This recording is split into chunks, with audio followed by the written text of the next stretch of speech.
Bismillahirrahmanirrahim. Assalamualaikum warahmatullahi wabarakatuh.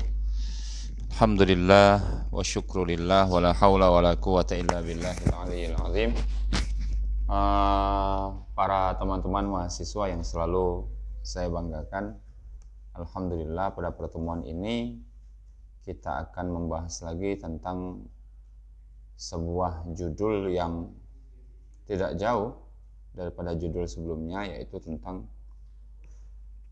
perbedaan antara Al-Quran dengan hadis qudsi. Wa fi hadzal yawm sanatakallam fi mal farqu bainal Quran wal hadis al-qudsi ba'da an bahasna fi mawdu'i ta'rifil Quran minan nahiyah al-lughawiyyah wan nahiyah al-istilahiyah. Wa fi hadzal liqa' sanatakallam mal farqu bainal Quran wal hadis al-qudsi.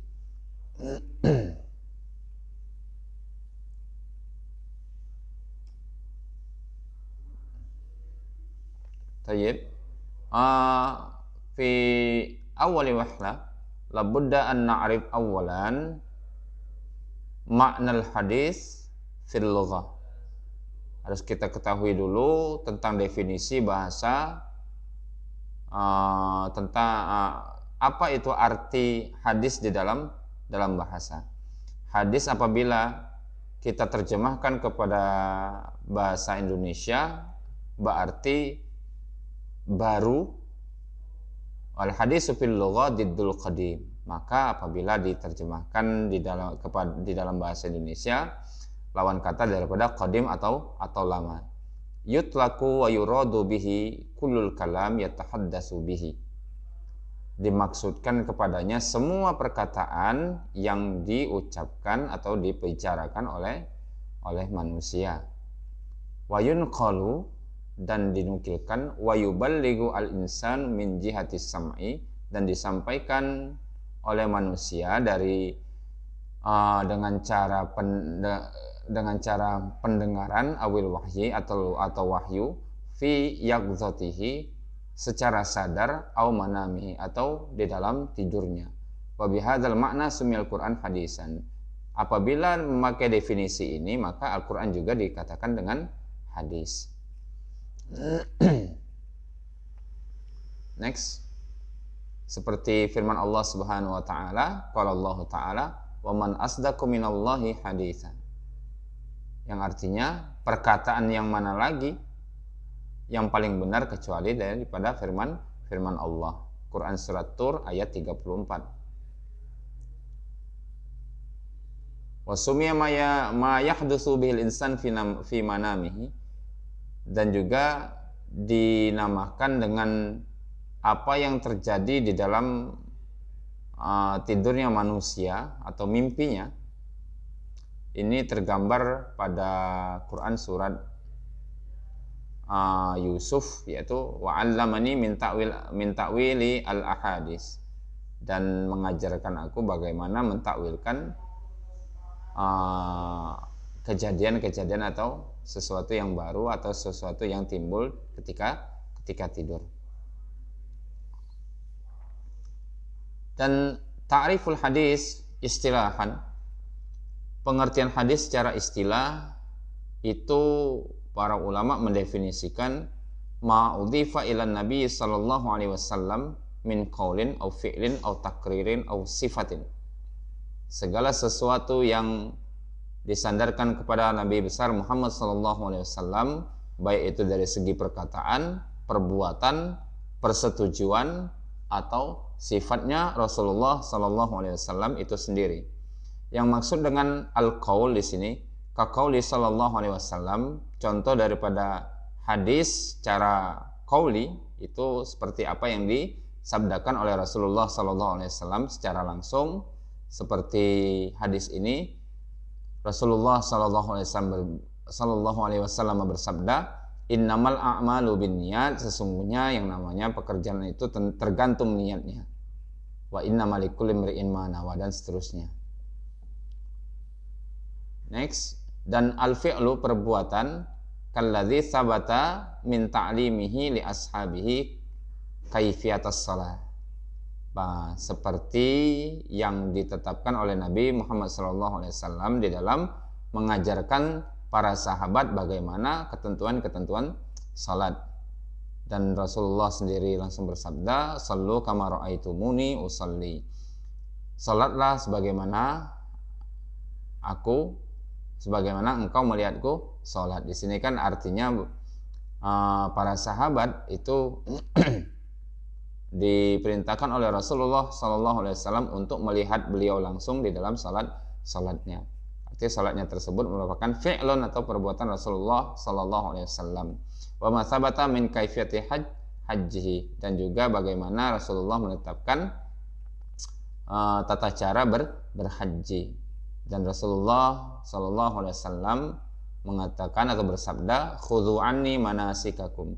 Maka ambillah contoh dari contohku bagaimana manasik kalian. Untuk manasik kalian. Wal iqrar itu adalah ketetapan Nabi besar Muhammad SAW, ka'ai yukir amran alimahu an ahadis sahabah. Seakan-akan Rasulullah SAW itu menetapkan suatu perkara yang beliau ketahui dari salah satu sahabat, min qaulin au fi'lin, baik itu dari perkataan sahabat atau perbuatan para sahabat, di mana Rasulullah SAW ketika melihat perbuatan sahabat tersebut, beliaunya hanya diam atau menyetujui, sawaun kana fi hadratihi sallallahu alaihi wasallam, baik itu ketika Rasulullah sallallahu alaihi wasallam itu hadir ketika kejadian itu, am fi ghaibatihi summa balaghahu, atau Rasulullah sallallahu alaihi wasallam tidak hadir di tempat itu tetapi para sahabat menyampaikan kepada Rasulullah sallallahu alaihi wasallam tentang kejadian tersebut.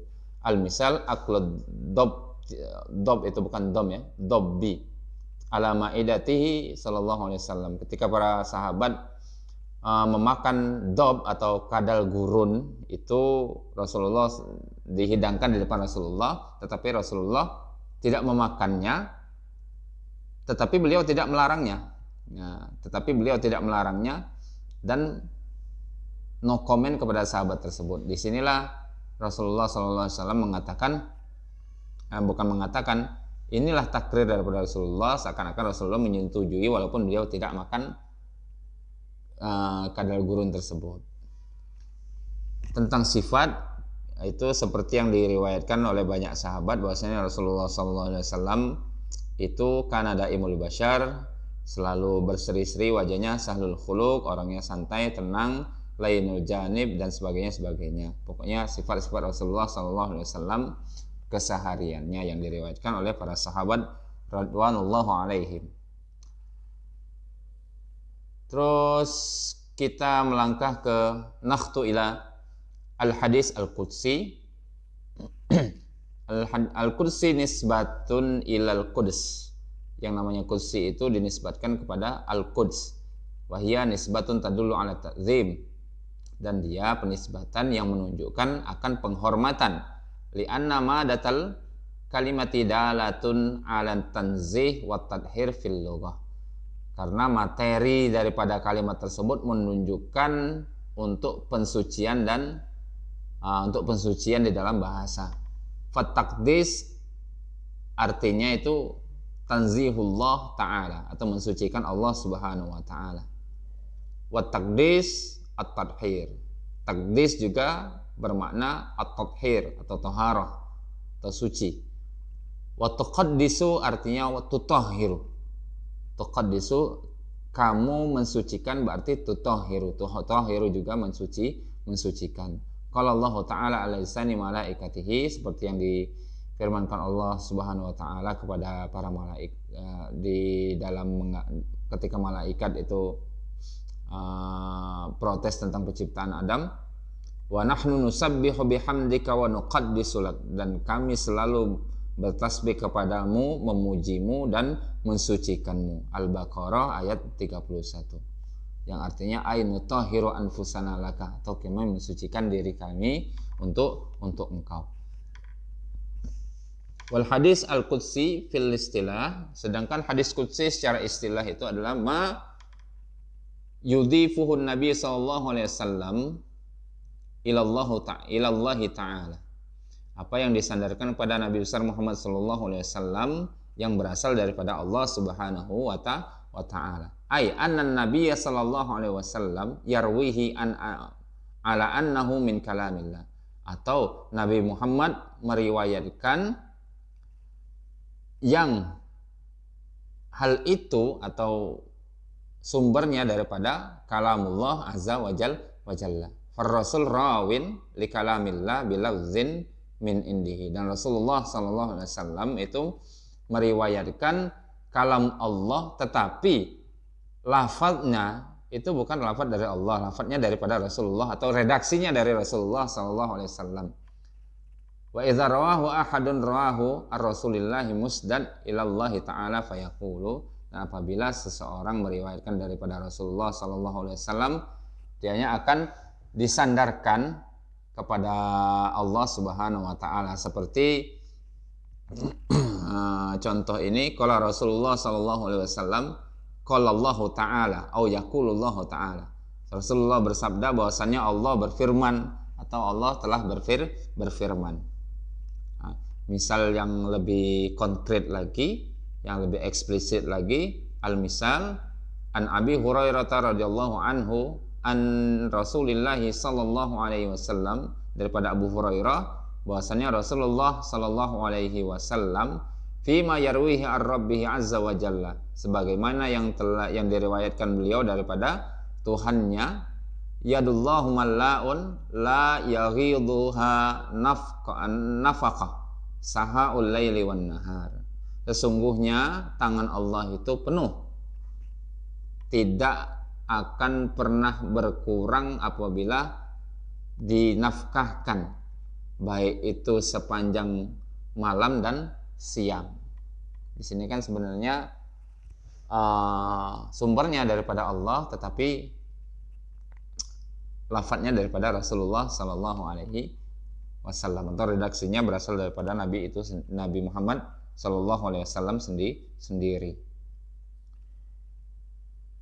Dan intinya al-farqu bainal Quran wal hadis al-qudsi, perbandingan atau perbedaan antara Quran dan hadis qudsi. Apa perbedaannya? Kalau kita tangkap tadi bahwasanya keduanya sumbernya daripada Allah Subhanahu wa taala, baik itu Al-Quran dan hadis al-qudsi. Isnaduhu ilallahi ta'ala. Labudda an na'rif an la anna hunaka ala anna hunaka annal Quran kalamullah auha bihi Rasulullah bilafzihi. Sesungguhnya Al-Quran itu kalamullah yang diwahyukan kepada Rasulullah beserta lafadznya, dan lafadznya dari Allah Subhanahu wa taala. Berarti lafadz-lafadz yang ada di dalam Al-Quran itu adalah lafadz dari Allah Subhanahu wa ta'ala. Wa tuhaddi bihi al-arab, dan itu untuk menentang orang-orang Arab. Fa'ajazu an ayyatu bimithlihi, dan itu merupakan mukjizat dan tantangan kepada orang Arab untuk membuat sepertinya. Au bi asyri suwarin mislu, paling tidak 10 surat sepertinya. Au bi suratin min mithli, atau 1 surat sepertinya saja. Wala yazalu at-tahaddi bihi qa'iman, dan tantangan itu masih berlaku sampai saat ini. Fahuwa mu'jizatun khalidatun ila yaumiddin, dan Al-Qur'an itu adalah mukjizat yang kekal sampai hari kiamat.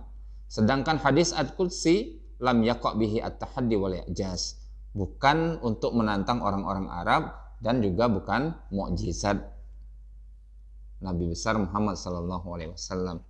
Yang kedua, Al-Qur'an la yunsabu illa ilallah fayuqalu qala ta'ala. Yang namanya Al-Qur'an itu tidak dinisbatkan kecuali kepada Allah Subhanahu wa taala. Makanya di sana itu dikatakan qala Allah taala, Allah telah berfirman tanpa muqaddimah qala Rasulullah sallallahu alaihi wasallam dan ditambahin qala Allah wa yaqulullah ta'ala, tapi murni dari Allah taala. Wal hadis al-qudsi, sedangkan hadis qudsi qad yarwihi mudhafan ila Rasulillah sallallahu alaihi wasallam, terkadang diriwayatkan kepada Rasulullah sallallahu alaihi wasallam, wa takun nisbatun hina idzin nisbatan ikhbar. Dan terkadang juga di nisbatnya itu atau penisbatan tersebut itu nisbatun ikhbar atau hanya sekedar pemberitahuan, bisa jadi buatan saja, li'annahu alaihi salatu wasallam huwa al-mukhbir bihi anillah, bahwasanya Rasulullah yang menjadi mukhbir atau memberitahu tentang apa yang diwahyukan oleh Allah Subhanahu wa taala. Fayuqalu, dan dikatakan qala Rasulullah sallallahu alaihi wasallam fima yarwihi ar-rabbihi azza wa jalla. Makanya di sana di hadis qudsi itu pasti ditampilkan qala Rasulullah sallallahu alaihi wasallam, Rasulullah sallallahu alaihi wasallam telah bersabda fima yarwihi ar-rabbihi azza wa jalla, sebagaimana yang telah diriwayatkan kepadanya daripada Allah azza wa jalla. Yang ketiga, annal Qur'an al-Karim jami'uhu manqulu bitawatur. Yang Al-Qur'an itu semuanya datang mankulnya itu dengan tawatur. Tawatur itu tanpa kalau kita belajar ilmu hadis, sunakah hadis al-mutawatir. Mutawatir itu tanpa cacat atau terpercaya. Fahiya qat'iyyu as-subut, dan itu sudah pasti, ya sudah pasti. Wal al-hadis al-qudsiyah aksaruha akhbarun ahad. Sedangkan hadis qudsi itu banyak-banyaknya itu adalah khobar ahad. Khobar ahad itu fima yarwihi wahid, ya, fima yarwihi wahid, yang diriwayatkan hanya satu orang. Fahuwa dhanniyatus subut. Dan hadis qudsi itu bukan qat'iyyus subut tetapi dhanniyatus subut. Jadi dalil itu kan ada dalil qat'i dan dalil dhanni. Kalau dalil dhanni itu termasuk hadis qudsi. Wa qad yakunu haditsul qudsi sahihan wa qad yakunu hasanan wa qad yakunu dhaifan. Terkadang hadis qudsi itu statusnya ada hadis yang sahih, ada hadis yang hasan, bahkan ada hadis yang dhaif. Perbedaan selanjutnya yaitu yang nomor 4, al-farqur rabi' bainal Qur'an wal hadis al-qudsi huwa Al-Qur'anul Karim min indillahi lafzan wa ma'nan fa huwa wahyun bil lafzi wal ma'na. Yang namanya Al-Qur'an itu diturunkan oleh Allah Subhanahu wa taala kepada Nabi besar Muhammad secara lafadznya dan maknanya. Fa huwa wahyun, dan merupakan wahyu secara lafadz dan makna. Wal hadis al-qudsi, sedangkan hadis qudsi itu maknahu min indillah, maknanya dari Allah, wa lafzuhu min indi Rasulillah sallallahu alaihi wasallam. Al-sahih wa wahyun bil makna dunal lafzi. Nah, sedangkan lafadznya, redaksinya, kalimatnya itu dari Rasulullah sallallahu alaihi wasallam. Lebih jelas lagi bahwasannya itu ya wahyu juga, tetapi secara makna tanpa lafadznya. Berbeda dengan Al-Qur'an, dianya lafadznya dari Allah dan maknanya dari Allah. Dan perbedaan yang terakhir yaitu al-farqu al-khamis, Al-Qur'anul Karim muta'abbid bi tilawatihi fa huwa alladzi tata'ayyanu al-qira'ah bihi fis shalah. Al-Qur'an itu membacanya ibadah, fa huwa alladzi tata'ayyanu al-qira'ah bihi fis shalah, dan itu ditentukan membacanya itu di dalam salat. Seperti firman Allah Subhanahu wa taala, faqra'u ma tayassara minal Qur'an, Al-Muzammil ayat 20, maka bacalah dari yang paling mudah apa yang ada di dalam Al-Qur'an. Wa sabata fi hadis Rasulullah sallallahu alaihi wasallam, sebagaimana yang ditetapkan di dalam hadis Rasulullah sallallahu alaihi wasallam, man qara'a harfan min kitabillahi ta'ala falahu hasanah. Barang siapa yang membaca satu huruf daripada kitab Allah, maka ia mempunyai satu kebaikan. Fal hasanu bi asyri amsalihah, dan satu kebaikan itu seperti 10 kebaikan. La aqulu alif lam mim harfun, aku tidak mengatakan alif lam mim itu harfun, kata Rasulullah. Walakinna alif harfun, berarti alif itu satu huruf, walamun harfun, lam itu satu huruf, wa mim harfun, dan mim itu satu huruf. Wal hadis al-qudsi la yujza'u fis shalah, ya, hadis qudsi itu bukan bagian daripada salat. Wa yathibullahu ta'ala ala qiraatihi sawaban aman fi yasduqu fihi as-sawab alladzi warada dzikruhu fil hadis ala qiraatil Qur'an bi kulli harfin asyri amsalha. Intinya gini, bahwasanya hadis qudsi itu bukan bagian daripada salat, tetapi Allah sendiri pasti memberikan pahala kepada orang yang membaca hadis tersebut, tapi di luar daripada dalil membaca Al-Qur'an yang merupakan setiap hurufnya itu asyru hasanat, setiap hurufnya itu mempunyai 10 kebaikan. Membacanya tetap ada pahala kalau itu diniatkan untuk beribadah kepada Allah Subhanahu wa taala. Tetapi pahalanya tersebut berbeda dengan membaca Al-Qur'an.